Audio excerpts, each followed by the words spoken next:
dấu pha lên giống tê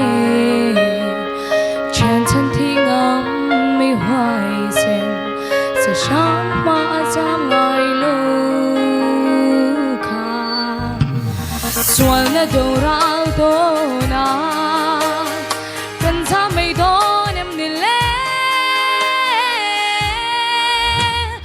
tiếng lâu mây cần ra mây đó lâu dấu pha đấu ra lệ sẽ sáng mà ra ngoài lâu pha cần đi lắm đi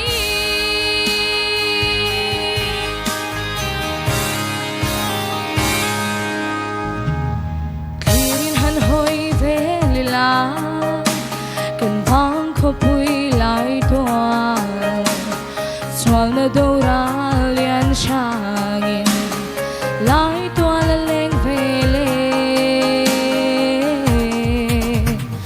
cần ra mây đón em đi lê cần có mây đón em đi lê tiếng lâu mây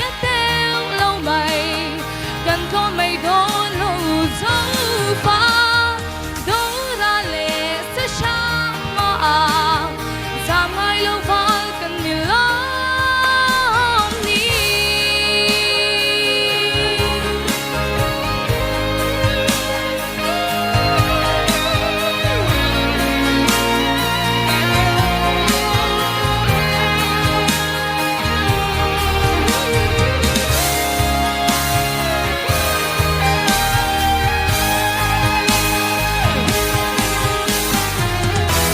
thân ta cần lo ôm miền thân ru tia áo hi lại không bè ly lâu thiên phố sân đón em đi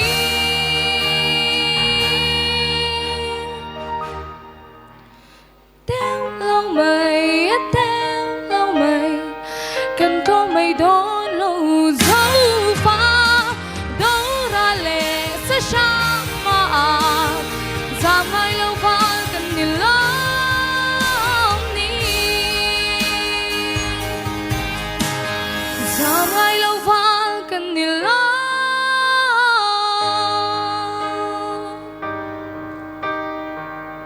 đi Hello, mẹ.